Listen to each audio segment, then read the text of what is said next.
పితా పుత్ర పవిత్ర ఆత్మనామమున ఆమెన్. ప్రియ స్నేహితులారా, మీ అందరికీ దేవుని యొక్క ఆశీస్సులను తెలియజేస్తూ జూబ్లీ 2025 సంవత్సరం ఈనాటి బైబిల్ పారాయణానికి మిమ్మల్ని అందరినీ కూడా ప్రేమతో ఆహ్వానిస్తూ ఉన్నాను. మార్కు సువార్త 12వ అధ్యాయం 28వ వచనం నుండి 13-14 అధ్యాయాలు. ప్రముఖ శాసనం. దీనిని ఆలకించిన ధర్మశాస్త్ర బోధకుడు ఒకడు యేసును సమీపించి, ఆజ్ఞలన్నిటిలో ప్రధానమైనది ఏది అని ప్రశ్నించెను.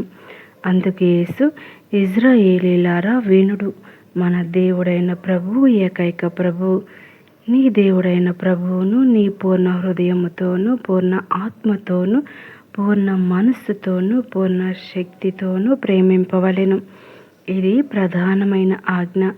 నిన్ను నీవు ప్రేమించుకొనున్నట్లు నీ పొరుగువానిని ప్రేమింపము. ఇది రెండవ ఆజ్ఞ. వీనిని మించిన ఆజ్ఞ మరి ఒకటి లేదు అని సమాధానమిచ్చెను. అప్పుడు అతడు, బోధకుడా, నీవు యథార్థం చెప్పితివి. దేవుడు ఒక్కడే, ఆయన తప్ప మరి ఒకడు లేడు. ఆయనను పూర్ణ హృదయముతోనూ, పూర్ణ మనస్సుతోనూ, పూర్ణ శక్తితోనూ ప్రేమించుటయు, తనను తాను ప్రేమించుకొనున్నట్లు తన పొరుగు వానిని తాను ప్రేమించుటయు సమస్త హోమముల కంటే, సమస్త బలుల కంటే ఘనమైనది అని పలికెను. చక్కగా సమాధానమిచ్చిన ఆ ధర్మశాస్త్ర బోధకునితో యేసు, దేవుని రాజ్యమునకు నీవు దూరంగా లేవు అనెను. అటు తరువాత ఆయనను ఎవరునూ ఏమియూ అడుగుటకు సాహసింపలేదు. మెస్సియాను గూర్చిన ప్రశ్న. యేసు దేవాలయంలో బోధించుచు, క్రీస్తు దావీదు కుమారుడని ధర్మశాస్త్ర బోధకులు ఎట్లు చెప్పుచున్నారు? దావీదే పవిత్ర ఆత్మ ప్రేరణతో ఇట్లు వచించెను, నీ శత్రువులను నీ పాదముల క్రింద ఉంచు వరకు నీవు నా కుడి ప్రక్కన కూర్చునుము అని ప్రభువు నా ప్రభువుతో పలికెను.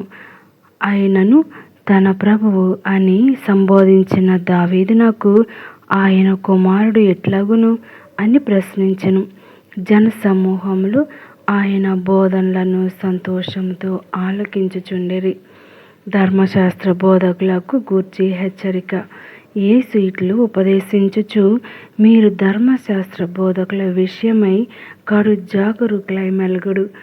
వారు నిలువుటంగీలను ధరించి అంగడి వీధులలో వందనములు అందుకొనుటకు కోరుకొందురు.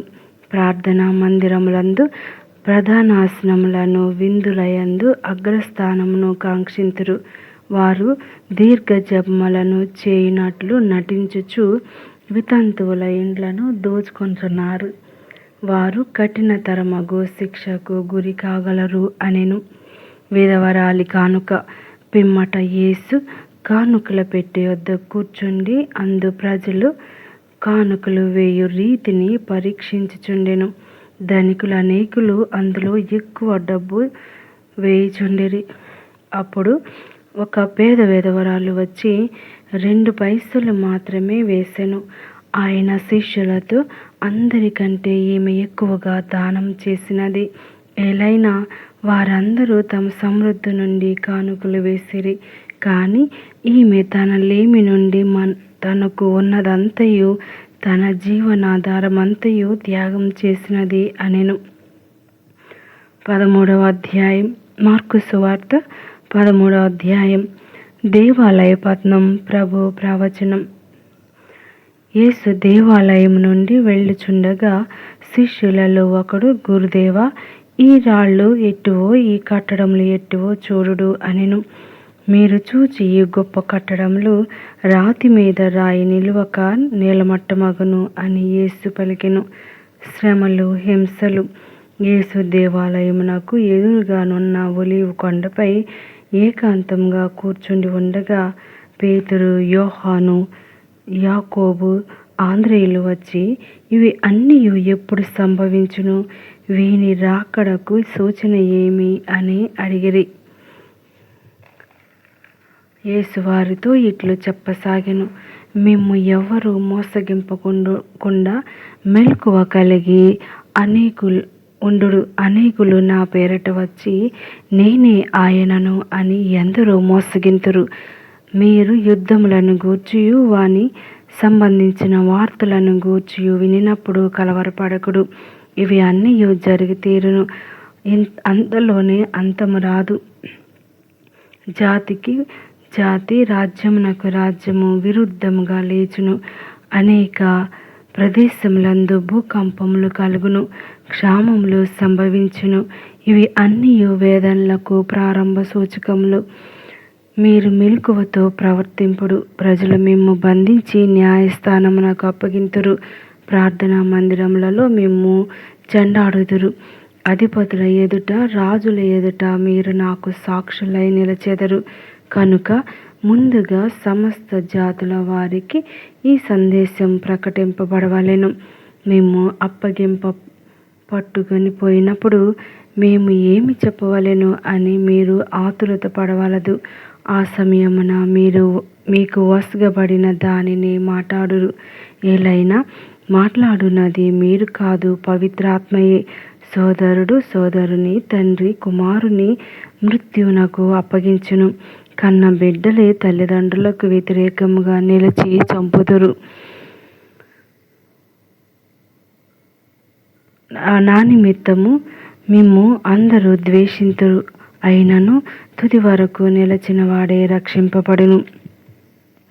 మహోద్రపములు మీరు హేయమైన వినాశనము నిలువరాని చోట నిలుచుట చూచినప్పుడు యూదయ సీమలో ఉన్నవారు పర్వతములకు పారిపోవలను. మిద్దెపైనున్నవాడు సామగ్రి కొరకు ఇంటిలోనికి దిగి రాకూడదు.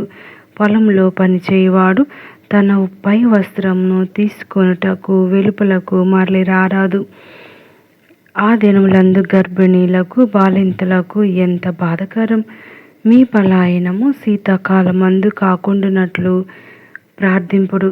ఆ దినములందు సంభవింపనున్న ఆపదలు సృష్టి ఆరంభము నుండి నేటి వరకును రాలేదు, ఇక ముందు రావు.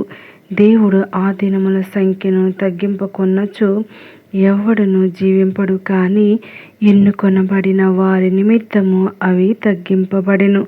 అప్పుడు మీలో ఎవడైనా ఇదిగో క్రీస్తు ఇక్కడ ఉన్నాడు లేక అక్కడ ఉన్నాడు అని చెప్పినా మీరు నమ్మవద్దు. కపట క్రీస్తులు, కపట ప్రవక్తలు బయలుదేరి సాధ్యమైన ఎడల దేవుడు ఎన్నుకొనిన వారిని మోసగించుటకు గొప్ప వింతలను, మహత్కార్యములను చేయుదురు. ఇదిగో ముందుగానే మిమ్ము హెచ్చరించుచున్నాను. మనుష్య కుమారుడు పునరాగమనము ఆ దినములందు ఆ మా విపత్తు గతించిన వెంటనే సూర్యుడు అంధకారబంధుడగును, చంద్రుడు కాంతిహీనుడగును, అంతరిక్షము నుండి నక్షత్రములు రాలును, అంతరిక్ష శక్తులు కంపించును. అప్పుడు మనుష్య కుమారుడు మహాశక్తితో, మహామహిమతో మేఘారూఢుడై వచ్చుటను జనులెల్లరూ కాంతురు. అప్పుడు ఆయన దూతలను పంపి భూలోకం మొదలుకొని ఆకాశం వరకు నలుదిశల నుండి తాను ఎన్నుకొనిన వారిని పోగు చేయును. అంజూరపు చెట్టు ఉపమానము. అంజూరపు చెట్టు నుండి ఈ గుణపాఠం నేర్చుకొనుడు. దాని రెమ్మలు లేతవై చిగురించినప్పుడు వసంతకాలం వచ్చినదని గుర్తింతురు. అట్లే వీనిని అన్నిటినీ మీరు చూచినప్పుడు ఆయన సమీపంలోనే వాకిటనే ఉన్నాడని గ్రహింపుడు. ఇవన్నీ నెరవేరినంత వరకు ఈ తరము గతింపదని మీతో వక్కాణించుచున్నాను. భూమి ఆకాశములు గతించిపోవును, కానీ నా మాటలు గతించిపోవు. లోకాంత్యము ఎప్పుడు, ఆ దినము, ఆ గడియ ఎప్పుడు వచ్చునో నా తండ్రి తప్ప పరలోకమందు దూతలు కానీ, కుమారుడు కానీ, మరెవ్వరు కానీ ఎవరు ఎరుగరు. ఆ సమయము ఎప్పుడు వచ్చునో మీకు తెలియదు. కావున జాగరూకులై ఉండుడు. ఆ గడియ ఇట్లుండును. ఒకానొకడు దేశాటనం వెళ్ళుచు తన సేవకులను ఆయా కార్యములందు నియోగించి మెలకువతో ఉండమని ద్వారపాలకుని హెచ్చరించెను. యజమానుడు సాయం సమయమునను అర్ధరాత్రిమునో కూడి కూయు వేళను ప్రాతకాలమునను ఎప్పుడు వచ్చునో మీకు తెలియదు కనుక మేల్కొని ఉండుడు. ఒకవేళ అతడు అకస్మాత్తుగా వచ్చి మీరు నిద్రించుచుండుట చూడవచ్చును. మీకు చెప్పునదేమో అందరికీ చెప్పుచున్నాను, జాగరూకులై ఉండుడు. మార్కు సువార్త 14వ అధ్యాయము. క్రీస్తుపై కుట్ర. పాస్కా పులియని రొట్టెల పండుగకు 2 దినములకు ముందు ప్రధాన అర్చకులు, ధర్మశాస్త్ర బోధకులు కపటోపాయముచే యేసును ఎట్లు బంధించి చంపుదమా అని సమాలోచనము చేయసాగిరి.